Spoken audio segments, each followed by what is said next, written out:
pensando da seguinte forma: meu testemunho de Cristo diante da sociedade, diante da família, diante dos homens, é um testemunho de palavras. Se eu falar, se eu anunciar o evangelho para aquele, se eu der uma frase para aquele outro, eu estou cumprindo a minha missão.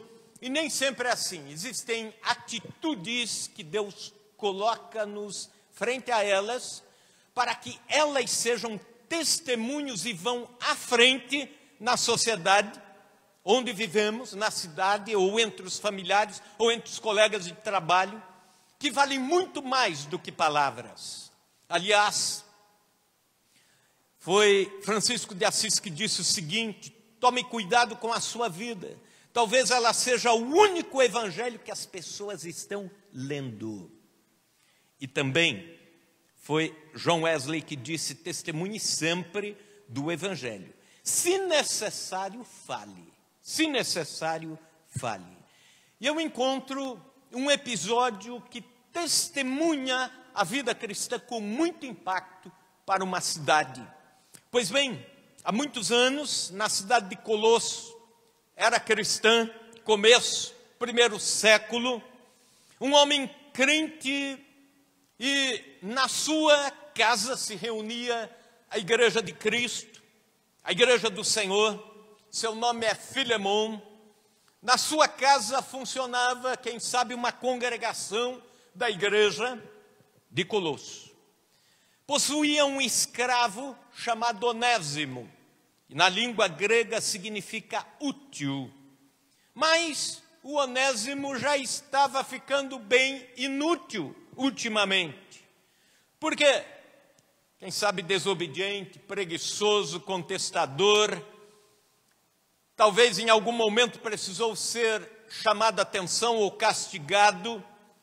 E de repente algumas coisas começaram a desaparecer misteriosamente da casa de Filemon. Filemon já estava com a cabeça quente por causa do seu escravo Onésimo. E lá certo dia, Filemon vê que Onésimo não sai do seu quarto para o trabalho. Quem sabe bate na porta, a porta não abre, ele espera mais um pouco, arromba a porta, e o Onésimo tinha desaparecido.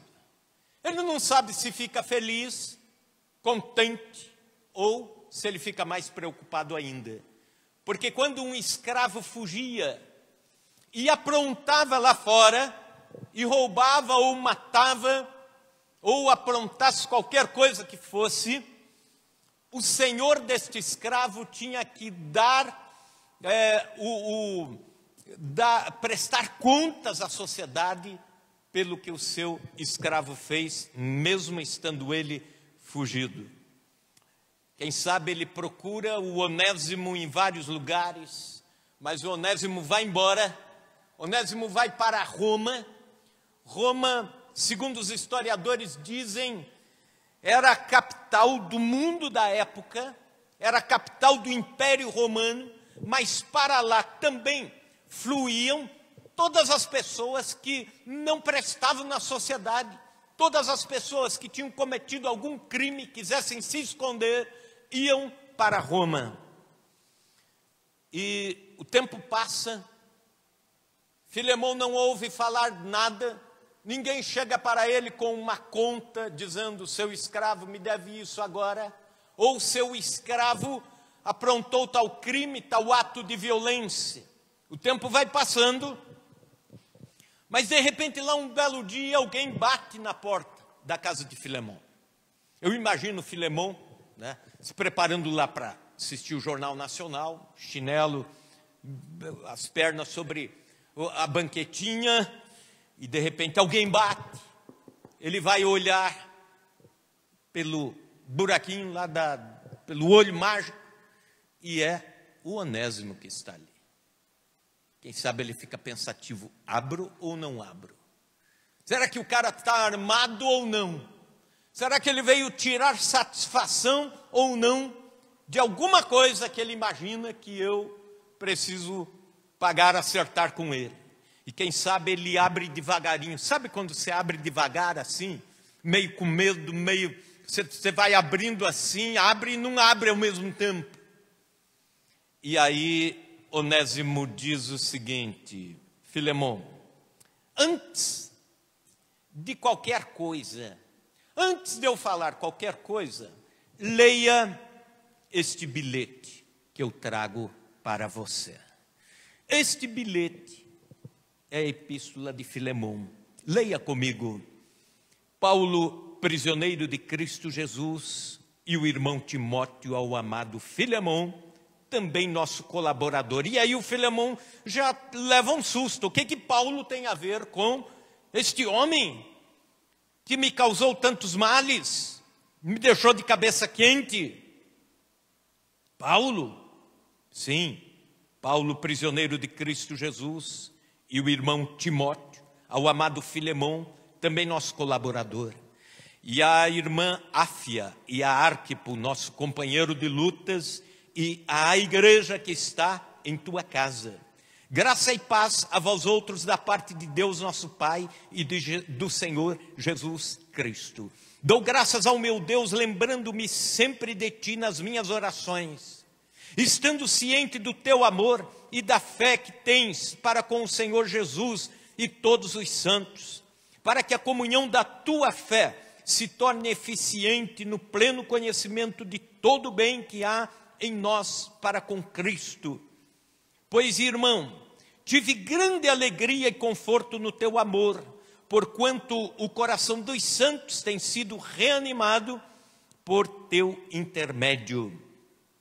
Pois bem, ainda que eu sinta plena liberdade em Cristo para te ordenar o que convém, prefiro, todavia, solicitar em nome do amor, sendo o que sou, Paulo, o velho, e agora até prisioneiro de Cristo Jesus. Sim, sinto-me em favor, solicito-te em favor de meu filho Onésimo. E aí outro susto: meu filho Onésimo? Sim, que gerei entre algemas. Filho na fé. As coisas começam a ficar claras agora na cabeça de Filemão. Ele antes te foi inútil, atualmente, porém, é útil a ti e a mim. Eu te envio de volta em pessoa, quero dizer, o próprio coração. Eu queria conservá-lo comigo, mesmo para dar em teu lugar, me servir nas algemas que carrego por causa do Evangelho. Nada, porém, quis fazer sem o teu consentimento, para que a tua bondade não venha a ser como que por obrigação, mas por livre vontade. Pois acredito que ele veio a ser afastado de ti temporariamente, a fim de que o recebas para sempre. Não como escravo, antes, muito acima de escravo, como irmão caríssimo, especialmente de mim, e com muita razão, com maior razão de ti, que na carne, quer na carne, quer no Senhor. Se, portanto, me consideras companheiro, recebe-o como se fosse a mim mesmo. E se algum dano te fez, ou se te deve alguma coisa, lança tudo na minha conta. E aí Paulo desarma o Filemão. Eu, Paulo, de próprio punho escrevo, eu pagarei, para não te alegar que também tu me deves até a ti mesmo. Sim, irmão, que eu receba de ti no Senhor este benefício. Reanima-me o coração em Cristo. Certo como estou da tua obediência, eu te escrevo, sabendo que farás muito mais do que eu estou pedindo. E ao mesmo tempo, prepara-me também pousada, pois espero que por vossas orações vos serei restituído. Saúdam-te Epáfras, prisioneiro comigo em Cristo Jesus, Marcos, Aristarco, Demas e Lucas, meus cooperadores. A graça do Senhor Jesus Cristo seja com o vosso espírito. Aleluia! E eu imagino que Filemão leu esta carta, esta pequena epístola, seu coração pulou mais forte, porque estava aqui a pessoa de Paulo, estava aqui um apelo ao perdão, estava aqui um apelo à graça, estava aqui um apelo à restituição, e tudo isso em nome do Evangelho, em nome de Jesus. E eu imagino que não houve outra alternativa. Filemão abre os braços, abre a porta e recebe Onésimo. E diz: Onésimo, pode entrar novamente aqui, pode vir. Você não é mais o escravo Onésimo, mas agora você é irmão de fé. Agora você é membro aqui da igreja. Agora você é nascido de novo através do Evangelho de Cristo que lhe foi anunciado pelo apóstolo Paulo em Roma. Por algum motivo, e nós sabemos que não existe coincidência, existe sim a ação soberana de Deus. E a ação soberana de Deus coloca Onésimo em contato com Paulo, e aí ele é evangelizado e ele volta, não volta para servir temporariamente a Filemão, mas volta para sempre, para juntos celebrarem a fé cristã. Um primeiro desafio que esse texto nos deixa, que esta história e esta epístola deixa conosco, é o seguinte desafio: adote a prática do perdão como cultura, não como produto de sentimentos. Hoje o mundo é muito leviano em perdoar ou não perdoar a partir do que sente ou do que não sente. Nosso coração nos trai. A Bíblia diz que enganoso é o coração do homem. Quem o conhecerá? Porque ele é extremamente corrupto, diz a Bíblia em Jeremias. Portanto, quando nós perdoamos alguém, a partir do nosso sentimento, a partir do nosso coração, nós corremos o risco de ceder ou o perdão apenas pelo momento, ou então corremos o risco de ceder meio perdão, ou então até de fechar o coração. Filemão tinha motivos para não perdoar Onésimo. Ele simplesmente poderia contra-argumentar com Paulo e dizer: não perdoo o que Onésimo me fez. Paulo, ele está aqui de volta somente por conveniência. Quem sabe se ficasse lá em Roma ia ser preso. E aí ele volta para cá desse jeito: eu não perdoo. Ele poderia ter dito isso. Ele fugiu, não teve sucesso e agora está de volta aqui. Então é lógico, vai querer o perdão. Mas ele não contra-argumenta. Ele poderia usar o argumento de que seria um pedido de perdão formal. Onésimo só está pedindo perdão porque Paulo é que está pedindo. Se Paulo pede, é lógico, a igreja aceita. Aliás, Paulo é Paulo. O que pedia uma ordem para nós aqui em Colossos. Mas não. Ele poderia contra-argumentar dizendo que o perdão estava sendo incompleto. Eu perdoo, mas não aceito de volta.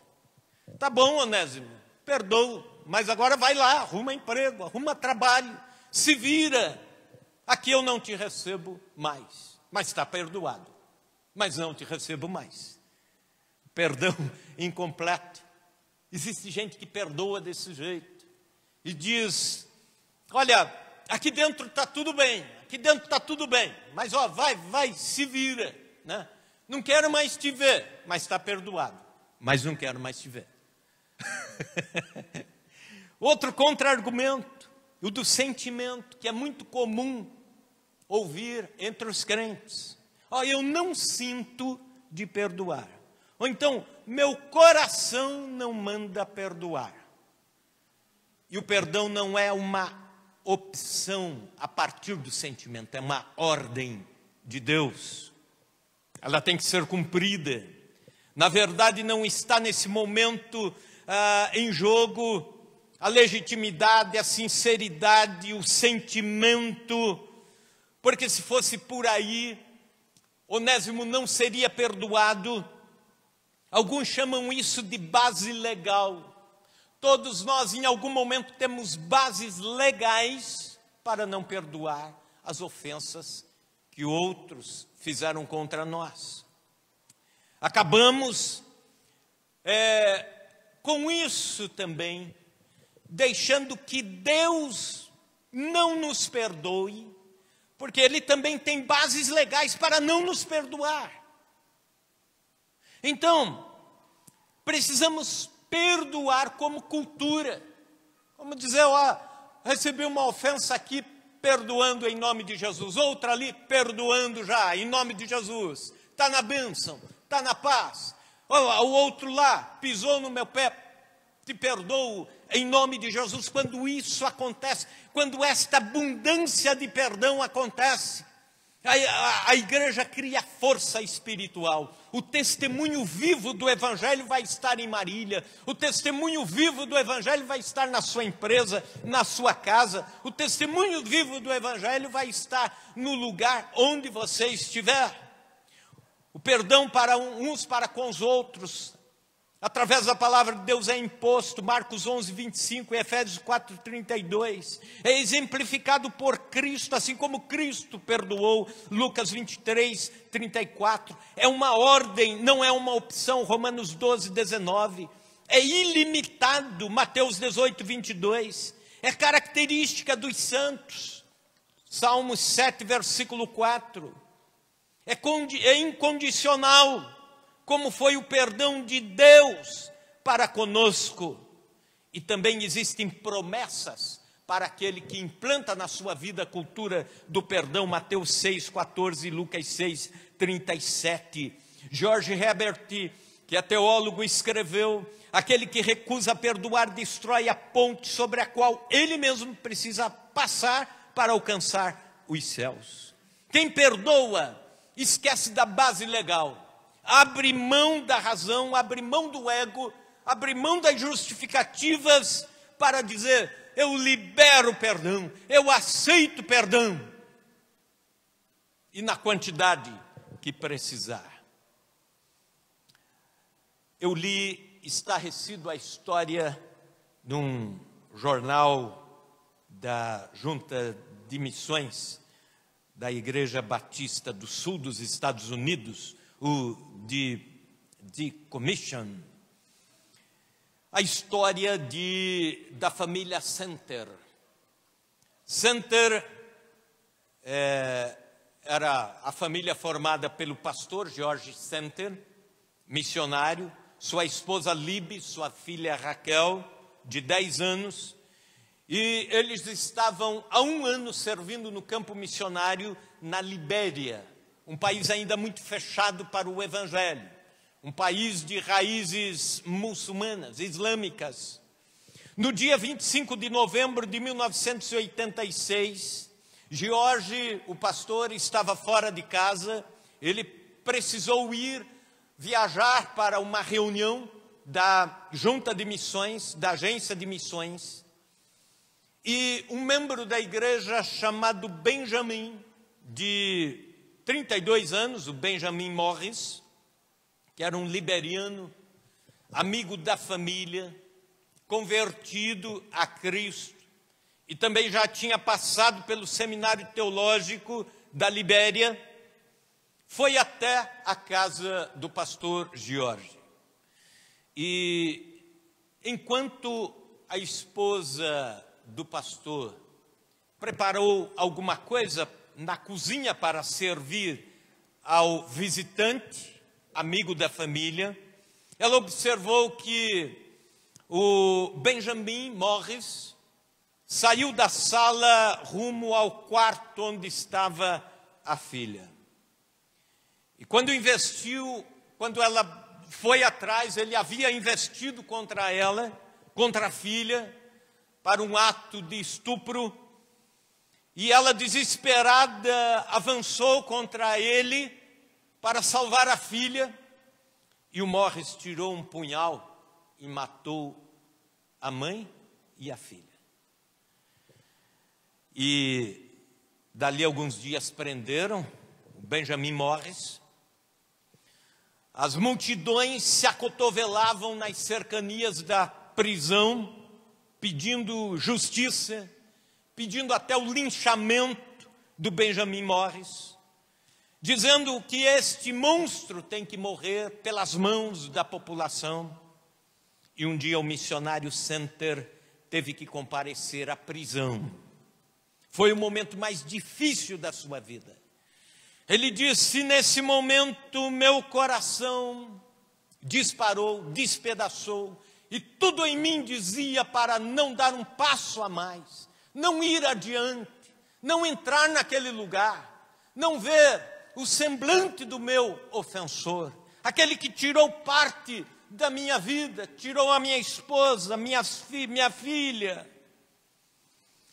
E quando ele chega na frente da cela, lá está o Morris, ele disse que no seu interior todo o discurso mudou. Ele disse: Benjamin, Deus quer perdoar você. Você destruiu parte da minha vida. É irremediável o que você fez. Mas Deus pode perdoar você. E com a ajuda de Deus, eu também quero perdoá-lo. Com a ajuda de Deus, eu quero perdoá-lo. E se foi. O artigo termina contando a repercussão que isso deu na Libéria. Em todos os lados deste país, as pessoas conheceram, leram ou assistiram pela TV este testemunho. E é fato de que nos 20 anos depois, muita gente começou a se converter. Sabe por quê? Porque no Islã não existe perdão. É um conceito que não existe. Nem de perdão, nem de graça. E as pessoas começaram a ver que algo de diferente existe entre os crentes. E aí então, igrejas nasceram, igrejas se multiplicaram, pessoas foram salvas por Cristo. Primeiro desafio dessa história de Filemão e Onésimo é: adote o perdão como cultura e não como sentimento. Segundo desafio, valorize a saúde dos relacionamentos, não apenas a afetividade deles. Relacionamentos sem Cristo existem, mas correm o risco de serem superficiais, apenas no nível dos afetos. Em outras palavras, você me faz bem, vou com a sua cara, vamos ser amigos, né? Ah, você é simpático, legal, né? A gente ri um pouco, então, legal, vamos ser amigos. Mas isso vai até o momento que convém a afetividade, porque depois começam as rusgas, e aliás hoje, na idade, no tempo que nós chamamos de modernidade líquida, os relacionamentos também são líquidos, isto é, passam rapidamente. Você tem amizades hoje que já não vai mais ter amanhã, que já vão ser muito distantes depois da manhã, e já vem outras aqui, e estas outras já passam, e assim por diante. São poucas as pessoas que têm amigos de 30 anos. Amigos com amizades de 3 décadas, de 35 anos. Pense comigo, quais são os teus amigos antigos? Você vai ver que são poucos. Você vai ver que não são muitos. É uma característica do nosso tempo. Os relacionamentos são cada vez mais superficiais. E Paulo, nesta epístola, deixa uma aula notável de saúde para os relacionamentos. E ele diz: ao invés de cobrar, eu solicito. Versículos 8 e 9. Pois bem, ainda que eu sinta plena liberdade em Cristo para te ordenar o que convém, prefiro, todavia, solicitar em nome do amor, sendo o que sou, Paulo, o velho, e agora até prisioneiro de Cristo Jesus. Paulo deixa de lado a legalidade da relação e faz um apelo apaixonado. Fala em nome do amor e não em nome do dever. Relacionamentos saudáveis florescem no campo sempre do respeito, da compreensão, da liberdade de dizer o sim ou o não, como Paulo está fazendo. E se Filemão tivesse dito a Paulo: Paulo, você me deu a liberdade para dizer o sim ou o não, e eu estou dizendo não. Quem sabe a amizade de Paulo e Filemão continuariam da mesma forma. Ninguém se sente à vontade em relacionamentos onde existem mais cobranças do que expressão de amor. Por exemplo, quando a esposa brava diz assim para o esposo está pisando dentro de casa, ela já diz: cadê a carne que eu pedi para você trazer do açougue para jantar? Aí você tem que fazer meia volta e buscar, né? Ou então, o amigo que diz assim: você sempre me convida para os churrascos no sábado, e agora você fez churrasco e não me convidou, né? Nossa amizade está balançando, hein? Não é legal você cobrar a amizade de alguém, ou cobrar afeto de alguém, ou relacionamentos na base de cobranças. Como é ruim permanecer num casamento, por exemplo, onde tudo está no campo da cobrança. Eu te cobro o amor, eu te cobro o beijo, eu cobro que você levante e faça o café para mim, cadê? Né? Cadê o que eu te pedi? E assim por diante. É a mãe que diz para a filha assim: te carreguei 9 meses aqui, ó. Agora você tem que fazer o que eu quero, hein? Tal. Aí ela faz por remorso, não faz por amor. Ou então, a esposa que diz: faz tempo que você não me procura, hein? Daí o marido vai procurar, só porque ela está cobrando. Que graça tem nisso? Que santo que aguenta cobrança naquilo que seria a intimidade mais voluntária, mais amorosa entre o casal, mais íntima. Não deixe que os relacionamentos se transformem em jogos de cobrança. Pense sempre nesta palavra de Paulo: pois bem, ainda que eu sinta plena liberdade em Cristo para te cobrar o que convém, mas eu prefiro apenas solicitar em nome do amor. Também, ao invés do egoísmo, ele apela para a livre vontade, versículos 12 a 14. Eu te envio de volta em pessoa, quero dizer, o meu próprio coração. Eu gostaria de conservá-lo comigo mesmo, para em teu lugar me servir nas algemas que carrego por causa do Evangelho. Nada, porém, quis fazer sem o teu consentimento, para que a tua bondade não venha a ser como que por obrigação, mas por livre vontade. Em outras palavras, Filemão, eu poderia agora manter Onésimo aqui comigo, e ele seria meu servidor aqui nas algemas, durante o tempo de prisão. Mas eu não faço isso sem o teu consentimento, porque eu não quero ele me servindo por obrigação. Eu prefiro que a nossa relação seja pela liberdade e não pela obrigação. Um relacionamento abençoador nunca será egoísta, nunca será aquela ideia: eu quero o amigo só para mim, ou eu quero que as minhas vontades prevaleçam. Não, sempre será na livre vontade. Pois bem, o produto que a igreja vende, e aqui eu faço minhas as palavras de um professor querido que Jesus já levou para o lar eterno, Frank Peters, que muito nos ensinou na época de seminário, e ele dizia uma coisa que eu gravei e escrevi e trago aqui. Ele diz o seguinte, que o que a igreja apresenta ao mundo é Jesus, a essência é Jesus, o conteúdo é Jesus, mas a embalagem, relacionamentos.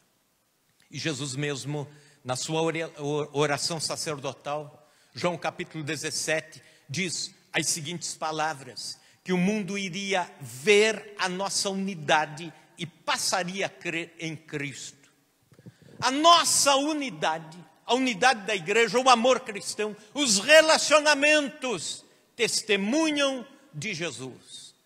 E Marília pode crer no Senhor Jesus a partir do momento que vê uma igreja unida em relações saudáveis. Aleluia!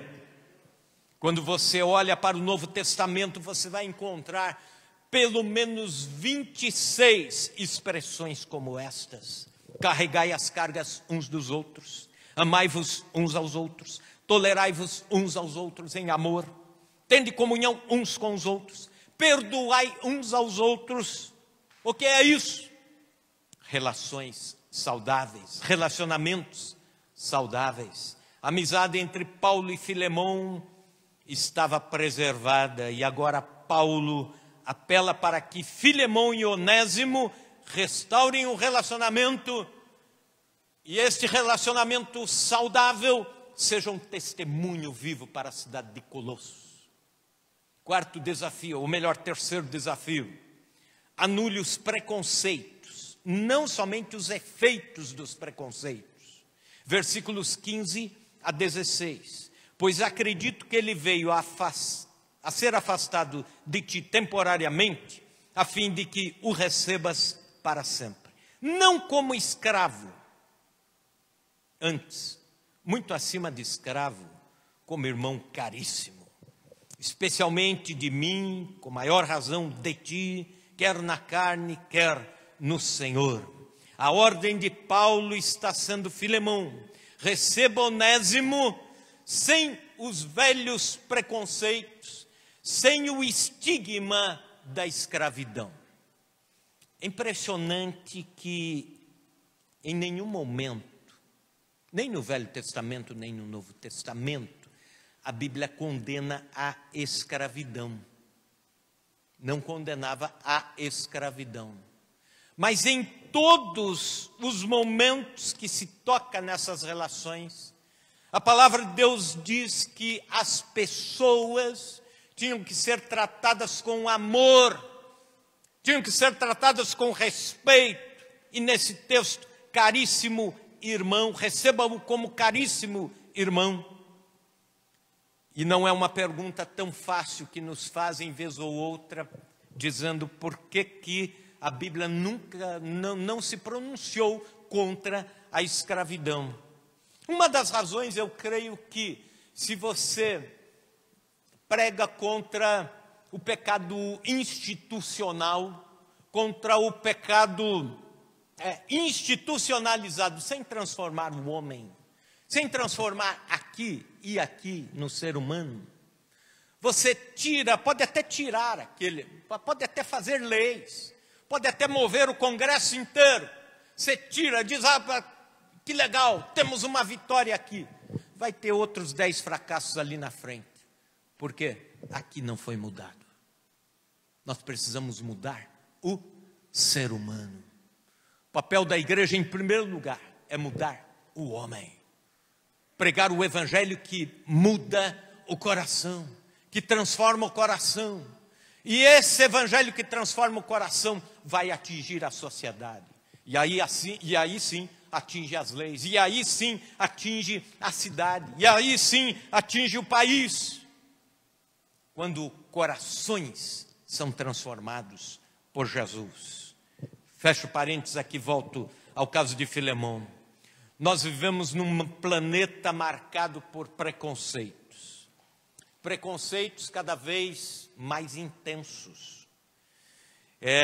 Por exemplo, esse tempo da pandemia, agora acontece a morte de George Floyd, e aí explode não só nos Estados Unidos da América, mas também no mundo, os protestos contra o racismo. Preconceitos de nível social, de opção política. Nunca nós tivemos no Brasil o que estamos tendo de 2017, 2018 para cá. Uma politização, em 2 polos mesmos, assim, radicais, amizades se perdem, respeito se perde em nome de posições políticas, preconceitos. Preconceito contra o time de coração, preconceito contra a nacionalidade, preconceito contra a marca de carro, né? Eu corro às vezes lá na Avenida Cascata. Alguns irmãos às vezes passam lá e me veem, buzinam, sofrendo naquelas subidas lá. Mas é uma cena interessante, que existem os clubes de carros, né? O clube do Fusca, o clube do Opala, tem o clube do Ômega agora em Marília, que se reúne lá na Esmeralda no domingo à tarde ou no sábado à tarde. E uma cena foi muito engraçada, né? O pessoal estacionando Monza, né, para fazer um clube do Monza, mas aqueles bem derrubados, sabe? Assim, e eu fiquei pensando, isso aqui vai dar caca, né? Aí fui correndo, quando voltei não deu outra, a polícia já estava em cima dos caras lá. Por quê? Eles achavam que... Falei, sargento, isso aqui é um clube do Monza, aquele é um Monza 82, aquele é um 81, aquele é um hatch, o Monza hatch. Eu falei, o senhor tem que ser flexível, senão te transfiro. Não, brincadeira. Mas preconceitos de todas as formas, igrejas com preconceitos, isso atinge o meio cristão. Em visita aos missionários no Quênia, conversando, orando, conhecendo as características do trabalho lá na África, eles mostraram uma igreja grande, pelo jeito bem frequentada. E o missionário disse assim, olha, aquela igreja é interessante, porque aqui no Quênia nós temos 46 tribos diferentes, e depende de quem é de qual tribo que está no conselho da igreja e no pastorado da igreja, os outros todos saem. Aí de repente muda, vem outra tribo e daí as pessoas voltam. E ele falou até de uma cena, de um culto que ele estava indo para assistir, e o diácono que estava na porta era de uma determinada tribo, e ele ia cumprimentando os irmãos que iam chegando para o culto, dando a mão, e daí de repente veio alguém de uma tribo adversária, uma tribo inimiga, e ele fez assim com a mão, para dar a clara evidência de que aquela pessoa não era bem-vindo naquele meio. Nós precisamos, todos nós, entender que o Evangelho não tem nenhum espaço para preconceitos de qualquer forma, de qualquer natureza. O Evangelho, pelo contrário, quebra e derruba preconceitos. Como que nascem os preconceitos? É interessante a gente trabalhar essa questão também. Como eles nascem, para que a gente não fique tratando apenas o efeito deles em nosso meio. Eles nascem, alguns deles, através de informações. Por exemplo, você vem de uma família que diz, cuidado com gente daquela família. Cuidado com gente daquela família. Mas daí o tempo passa, os pais morrem, aquela informação fica armazenada. Aquele tem o sobrenome tal, então tem que ter cuidado com aquele. Eu não sei porquê, mas tem que ter. Me falaram que tem que ter. Os preconceitos nascem assim. Os preconceitos nascem com informações que carregamos e nunca tratamos. Como, por exemplo, deixa eu citar um exemplo aqui. Digamos que uma mocinha de 16 anos de idade se apaixona por um rapaz, que aparentemente ela gosta, acha que é um bom partido, né? E o rapaz tem tatuagem nos braços, na perna, é violento, tem aquelas argolas assim penduradas, aquele cabelo assim igual crista de galo, né? Mas ela gosta. Mas daí o cara é violento. E o cara começa a desenvolver um relacionamento tóxico. Brigar, bater. E lá pelas tantas, o relacionamento se desfaz, o tempo passa. Ela vai para a faculdade. E lá na faculdade ela conhece um rapaz cristão, crente, abençoado por Deus, que diz assim: olha, vamos nos conhecer melhor. Vamos na lanchonete juntos. Vamos conversar. Aí, de repente, estão conversando. E ele puxa a manga da camisa assim e tem uma tatuagem. Na hora, volta aquele filme na sua mente. E aí, o cara que está ali é gente boa. Vai ser um esposo abençoado. Vai ser um cara crente em Jesus, que vai ser bênção na vida dela. Mas há um choque armazenado nas suas memórias, um trauma que lhe impede e que faz com que sempre ela armazene preconceitos que ela não sabe o porquê, mas que vão sempre lhe fazer mal. E o pior é que esses preconceitos se transformam em combustíveis para conflitos, para guerras, sem explicações. Ruth Dozier escreveu o livro Por que Odiamos?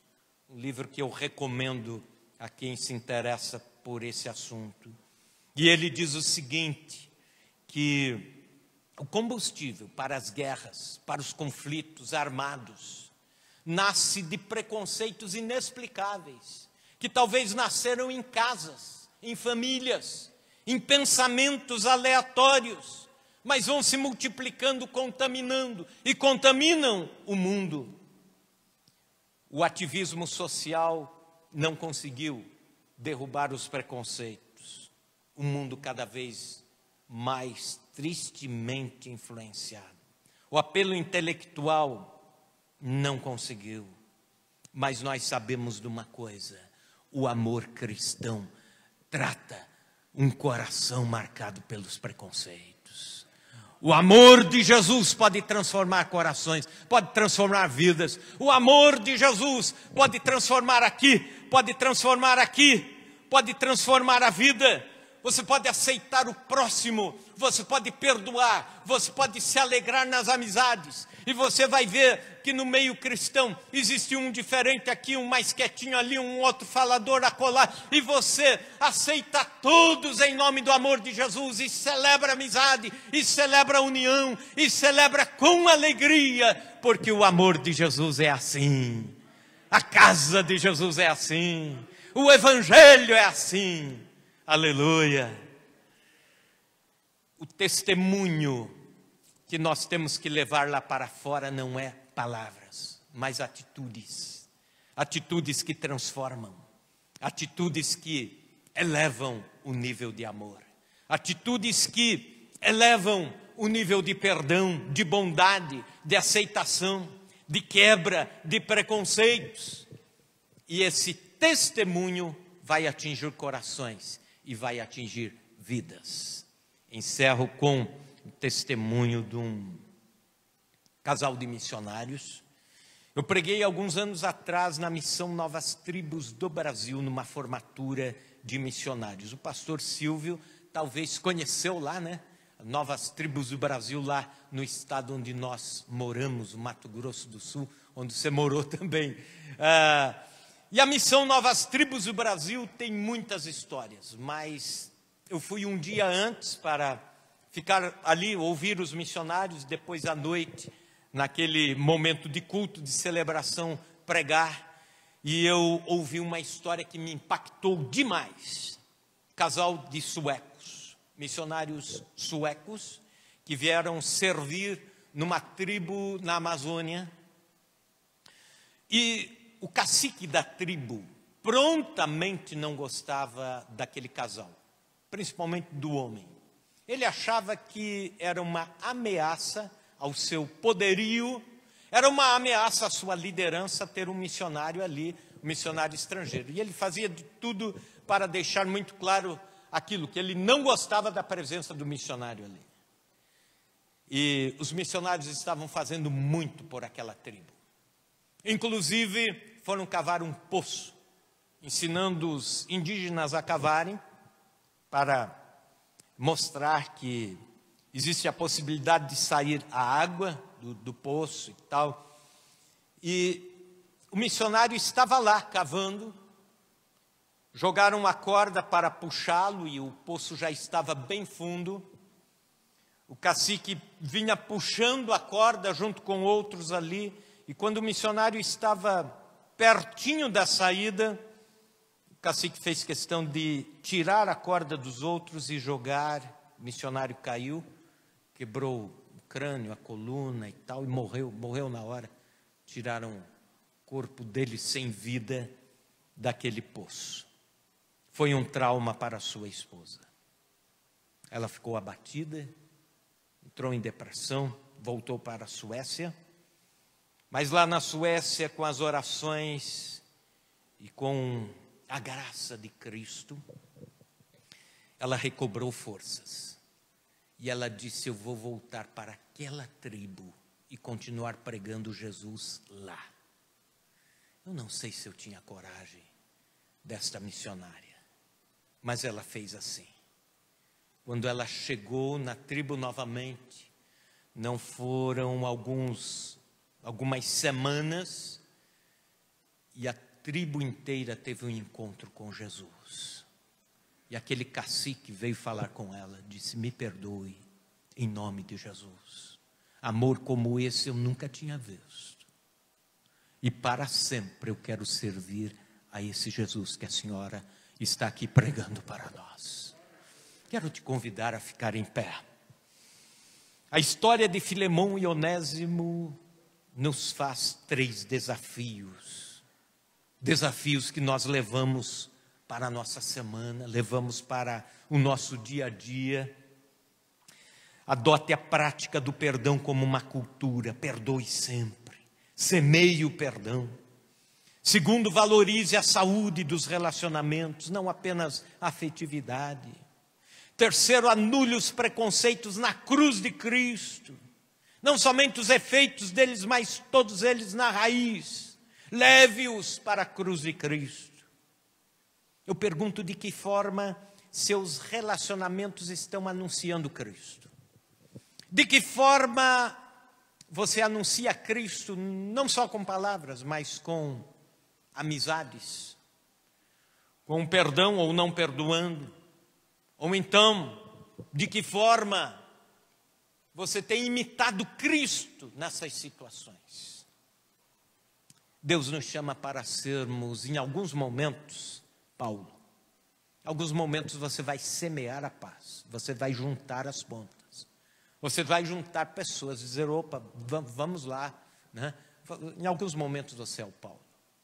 Em alguns momentos nós somos o Onésimo, aquilo que ofendemos, aquele momento que a gente diz: errei mesmo.